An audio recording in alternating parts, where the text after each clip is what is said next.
भगवान श्री कृष्ण कहते हैं कि जिस व्यक्ति के मन में हर समय केवल परमात्मा ही बसे हों और उससे बढ़कर दुनिया में उसके लिए अन्य कोई दूसरा ना हो, सही अर्थों में वही मेरा सच्चा भक्त होता है।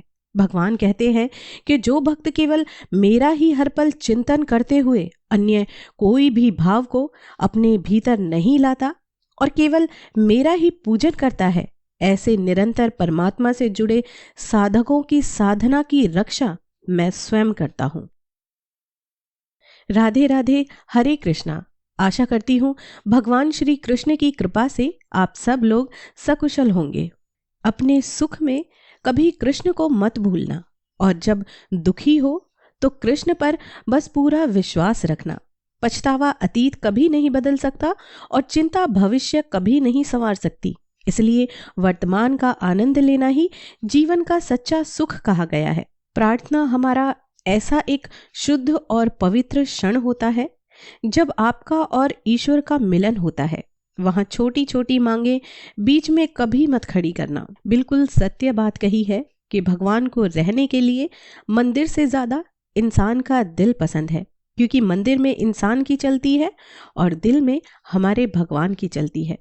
जैसे एक माचिस की तिली होती है, माचिस की तिली वही तिली मंदिर में दिया जलाती है और वही तिली किसी का घर भी जलाने का काम कर सकती है।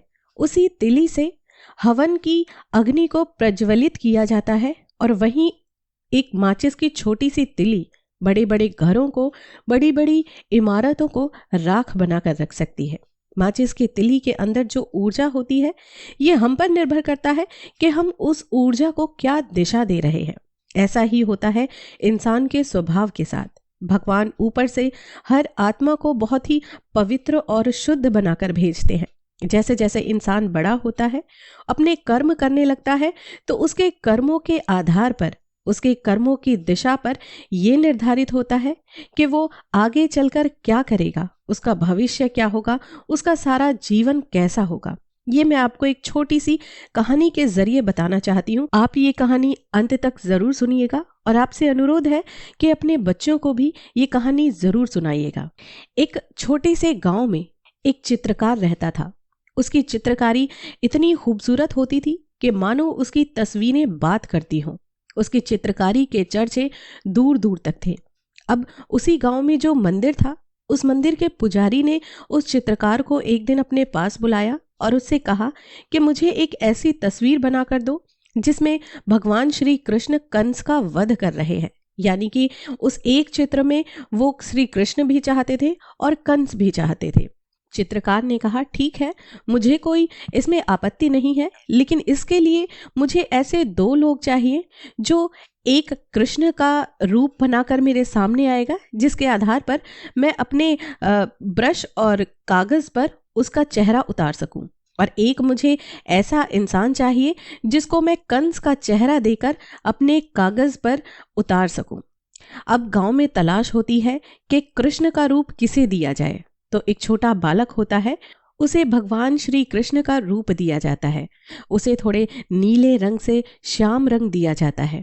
चित्रकार अपने जो कागज होता है उस पर कृष्ण का बखूबी चित्र बनाते हैं और वो चित्र इतना खूबसूरत होता है कि मानो चित्र वाले श्री कृष्ण अभी बोल पड़ेंगे। अब वो तलाश करते हैं कंस के लिए, लेकिन उन्हें कंस जैसा कोई इंसान नहीं मिलता जो कंस का रूप लेकर सिर्फ चित्रकारी में बनाने में मदद कर सके। इतने में होता क्या है कि जो चित्रकार होता है उसको किसी दूसरे शहर से नौकरी का संदेशा आता है। वो गांव छोड़कर चला जाता है नौकरी के लिए। काफी समय बीत जाता है और वो जो पेंटिंग होती है वह अधूरी ही मंदिर में रखी जाती है, मंदिर के स्टोर रूम में रखी रहती है, क्योंकि वो अभी पूरी नहीं थी, उसमें अभी कंस की जगह खाली थी।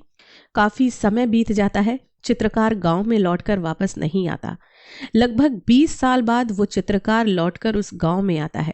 उसे याद आता है कि यहाँ के जो मंदिर में उसने एक चित्रकारी करना शुरू किया था, एक चित्र बनाना शुरू किया था, वो उसने अधूरा ही छोड़ दिया था। वो मंदिर जाता है। वो पुजारी भी अब काफ़ी बुजुर्ग हो गए थे, वो उस चित्रकार को ठीक से पहचान भी नहीं पाए थे। तो चित्रकार ने बताया कि मैं आया था और एक चित्र भी बनाया था, कंस और श्री कृष्ण का जो अधूरा था। अब वो फिर से पहले की तरह कंस की तरह दिखने वाले, कंस का रूप देने वाले इंसान की तलाश करते हैं, लेकिन उन्हें फिर से तलाश में कुछ नहीं मिलता। उस मंदिर में एक दिन एक हवलदार आते हैं। वो उस अधूरी जो पेंटिंग होती है उसे देखते हैं, और उसे देखकर वो इतने प्रसन्न होते हैं और पुजारी से पूछते हैं कि ये पेंटिंग अधूरी सी लगती है, लेकिन जितनी बनी हुई है बहुत ही खूबसूरत है। इसमें लगता है मानो श्री कृष्ण अभी हमसे बात करने लगेंगे। पंडित बताते हैं कि ये चित्रकारी हमारे ही गांव के एक आदमी ने की है, जो चित्रकारी में बहुत ही दक्ष है, लेकिन हमें एक कंस की तरह दिखने वाले इंसान की, जिस इंसान को हम कंस का रूप दे सके, ऐसे इंसान की तलाश है। वो हमें नहीं मिल रहा, जिसके कारण ये चित्र अभी तक अधूरा है। हवलदार पंडित से कहता है कि हमारे यहाँ कैद खाने में बहुत सारे कैदी हैं, आप और चित्रकार चलकर चाहे तो देख सकते हैं कि हो सकता है तुम्हारी तलाश मेरे कैद खाने में ही खत्म हो जाए। पंडित और चित्रकार कैद खाने जाते हैं। उन्हें एक व्यक्ति वहां पर पसंद आता है, जिसे वो कंस का रूप देना पसंद करते हैं। उस इंसान को कंस की तरह कपड़े पहनाए जाते हैं, मुकुट पहनाया जाता है और उस चित्र को पूरा किया जाता है। चित्र बखूबी पूरा हो गया, बेहद खूबसूरती के साथ। अब जैसे ही वो जिस व्यक्ति को कंस का रूप दिया था वो चित्र को देखता है, तो वो उस चित्र को देखते ही रोने लगता है, फूट फूट कर रोने लगता है। चित्रकार उससे पूछता है कि क्या हुआ, चित्र तो शायद बहुत अच्छा बना है, फिर तुम इसे देखकर क्यों रो रहे हो? तो वो कैदी बोलता है कि इस चित्र में श्री कृष्ण भी मैं ही हूं और कंस भी मैं ही हूं। उसने बताया कि जब मैं छोटा था तो मैं सबको बहुत प्रिय लगता था। मेरे घुंघराले बाल थे, मेरी बोली बहुत मधुर थी, मैं बहुत अच्छा लगता था सबको। सब मुझे श्री कृष्ण का रूप ही बोलते थे और आपने भी मुझे श्री कृष्ण का रूप देकर ही इस चित्र में उतारा था। लेकिन जैसे जैसे मैं बड़ा हुआ, मैं गलत रास्ते पर चला, गलत संगत में पड़ा, जिसके कारण मैंने बुरे कर्म किए, बहुत लोगों का दिल दुखाया और बहुत बड़े बड़े अपराध कर बैठा, जिसके कारण आज मैं जेल में हूँ और आपने मेरे अंदर कंस को देखा है। आशा करती हूँ कि इस कहानी का मतलब आपको बखूबी समझ में आ गया होगा कि भगवान हर किसी को पवित्र बनाकर ही इस धरती पर भेजते हैं। हमारे अपने कर्म ही होते हैं जो हमारा भविष्य, हमारी लोगों के बीच में पहचान को निर्धारित करते हैं। अब एक समय था, लोग उस अपराधी में, उसके बचपन में श्री कृष्ण का रूप देखते थे, और जब वो बड़ा हुआ, उसके कर्म खराब हुए, तो उसी इंसान में लोगों को कंस नजर आने लगा। सच कहूं तो भगवान की भक्ति वो सुरक्षा कवच है जिसे कभी कोई बुरी शक्ति भेद नहीं सकती। इतिहास कहता है कि कल सुख था, विज्ञान कहता है कि कल सुख होगा, लेकिन धर्म कहता है अगर मन सच्चा और दिल अच्छा हो तो हर रोज सुख होगा। अगर हमें लगता है कि इस कलयुगी माया को हम पार कर लेंगे, ऐसा सोचना बिल्कुल गलत है, क्योंकि इस माया का प्रभाव बहुत गहरा है, जो सोच समझकर निर्णय भी लिया जाए तो भी व्यर्थ हो जाता है। इस माया के कई रूप हैं, एक रूप से बचो तो दूसरा रूप आपको आ घेरता है। कलयुगी माया से पूरी तरह से बचने का केवल एकमात्र यही उपाय है कि हमें अपनी जिंदगी का थोड़ा सा हिस्सा निकालकर भगवान को याद करने में लगाना चाहिए। भगवान श्री कृष्ण कहते हैं कि समय कभी किसी के लिए नहीं रुकता। आज अगर बुरा चल रहा है तो कल वो अवश्य अच्छा आएगा। आप केवल निस्वार्थ भाव से अपने कर्म करते रहिए और वही आपके हाथ में है। सच कहूं तो ये जीवन भी एक महाभारत से कम नहीं है। यहाँ कर्ण जैसे मित्र चुनने पड़ते हैं, कृष्ण जैसे मार्गदर्शक ढूंढने पड़ते हैं, और खुद अर्जुन जैसे सर्वश्रेष्ठ होकर इस युद्ध में लड़ना पड़ता है। हे प्रभु, तेरी बनाई दुनिया में कोई तुमसा नहीं मिला। कितनी अजीब बात है ना कि भगवान ने इस दुनिया के खूबसूरत नज़ारों को देखने के लिए हमें दो आंखें दी हैं, लेकिन वो खुद हमें दिखते हैं बंद आंखों से। हे मुरलीधर, कोई माने या ना माने, लेकिन मुझे तो ये विश्वास है कि जब तक तुम साथ हो तो सब कुछ मेरे पास है। इस धरती पर सबसे अनमोल चीज होती है प्रेम, और जिस प्रेम के बारे में भगवान श्री कृष्ण ने अपनी जीवनी से हमें बखूबी समझाया भी है। यदि प्रेम तुम्हें योग्य नहीं बना रहा तो तुम प्रेम में नहीं बल्कि तुम भ्रम में हो। अपने मन को इतना मजबूत बनाओ कि किसी दूसरे के किसी भी तरह के व्यवहार से आपके मन की शांति, आपके दिमाग की शांति भंग ना हो पाए। कोई भी कारण हो, कोई भी बात हो, चिढ़ो मत, गुस्सा मत करो, जोर से मत बोलो, मन शांत रखो, विचार करो, फिर निर्णय लो। आवाज से आवाज नहीं मिटती, बल्कि चुप्पी से मिटती है। तकलीफ सिर्फ आपको होगी, दुख भी आपको ही होगा।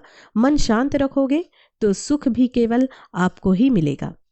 भगवत गीता में लिखा है कि मन अंधा होता है, इसके पास अपना कोई ज्ञान नहीं होता। मन कुछ नहीं जानता और ना ही हमें सही मार्ग दिखाता है।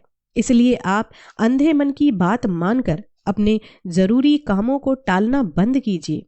आप हमेशा अपनी बुद्धि से काम लीजिए, ना कि अपने मन से, क्योंकि अंधा मन आपको हमेशा जरूरी काम करने से रोक देता है। सच्चे और अच्छे रास्ते पर चलने से हमेशा आपका मन ही आपको रोकेगा। जब आप बुद्धि के जरिए जरूरी कामों को करना शुरू कर देंगे तो देखना धीरे धीरे आपका मन आपका मित्र बनता चला जाएगा। लेकिन अभी आपका मन आपका दुश्मन बना हुआ है, जो आपको दिन ब दिन बर्बाद कर रहा है। इसलिए मन के वश में नहीं, बल्कि मन को अपने वश में रखना सीखो। भगवान श्री कृष्ण ने गीता में भी स्पष्ट शब्दों में कहा है, कर्मण्यवाधिकारस्ते मां फलेषु कदाचन मां कर्म फल हेतुर्भूमा ते संगोस्त्व कर्मणि। कर्म पर ही तुम्हारा अधिकार है, कर्म के फलों में कभी नहीं। इसलिए कर्म को फल के लिए मत करो। कर्तव्य कर्म करने में ही तुम्हारा अधिकार है, फलों में तुम्हारा कोई अधिकार नहीं है। जो व्यक्ति भावनाओं में उलझ कर रह जाता है, उसे कभी कोई बड़ी उपलब्धि हासिल नहीं होती। इसलिए सब बात भूलकर सिर्फ और सिर्फ अपने लक्ष्य पर ध्यान दीजिए। मनुष्य अपने विचारों से ऊंचाइयों को छू सकता है और खुद को गिरा भी सकता है, क्योंकि हर व्यक्ति खुद का मित्र भी होता है और खुद का शत्रु भी वो स्वयं ही होता है। मूर्खों को कभी भी भूलकर ज्ञान नहीं देना चाहिए, वो उनके लिए विष के समान कड़वा होता है। कर्म का थप्पड़ इतना भारी और भयंकर होता है कि हमारा सारा जमा किया हुआ पुण्य एक साथ वो खत्म कर सकता है, और पुण्य खत्म होने पर सामर्थ्य राजा को भी भीख मांगनी पड़ती है। इसलिए कभी किसी के साथ छल कपट करके किसी की आत्मा को दुखी कभी मत करना। भगवान हमें इस संसार में कितना निश्चिंत करके भेजते हैं कि ना आते समय कुछ लाना पड़ता है और ना जाते समय कुछ ले जाना पड़ता है। बस आपका कर्म और ईश्वर को दिया गया समय, ईश्वर का लिया हुआ नाम हमारे साथ जाते हैं। आप कोई भी हो, संसार में आए हैं तो संघर्ष तो आपको हमेशा करना ही पड़ेगा। कृष्ण ने हर परिस्थिति को जिया और जीता भी। कृष्ण कहते हैं कि परिस्थितियों से कभी भी भागो मत, उनके सामने डटकर खड़े हो जाओ, क्योंकि कर्म करना ही मानव जीवन का पहला कर्तव्य है। हम कर्मों से ही परेशानियों को जीत सकते हैं। ये दुनिया आपको सिर्फ आजमाती है, लेकिन बुरे वक्त में साथ सिर्फ और सिर्फ ऊपर वाला ही देता है। वर्तमान परिस्थिति में जो तुम्हारा कर्तव्य है, हकीकत में वही तुम्हारा धर्म है। तुम अपने आप को भगवान को अर्पित करो, यही सबसे उत्तम सहारा है। जो इसके सहारे को जानता है वो कभी भी भय, चिंता और शोक में नहीं डूबता। समस्या का समाधान इस बात पर निर्भर करता है कि हमारा सलाहकार कौन है। ये बहुत महत्वपूर्ण बात है, क्योंकि दुर्योधन शकुनी से सलाह लेता था और अर्जुन श्री कृष्ण से। अब दोनों का अंत क्या था ये आप बखूबी जानते हैं। जो आपका गुस्सा सहन करके भी आपका ही साथ दे, उससे ज्यादा आपको कोई प्रेम नहीं कर सकता। आज के वीडियो में बस इतना ही। इसी तरह की प्रेरणादायक बातें सुनने के लिए प्लीज़ मेरे चैनल को सब्सक्राइब कर दीजिए और ऐसी ज्ञानवर्धक ये बातें दूसरों के साथ भी शेयर करते रहिए। खुश रहिए, अपने लिए, अपनों के लिए। हरे कृष्णा।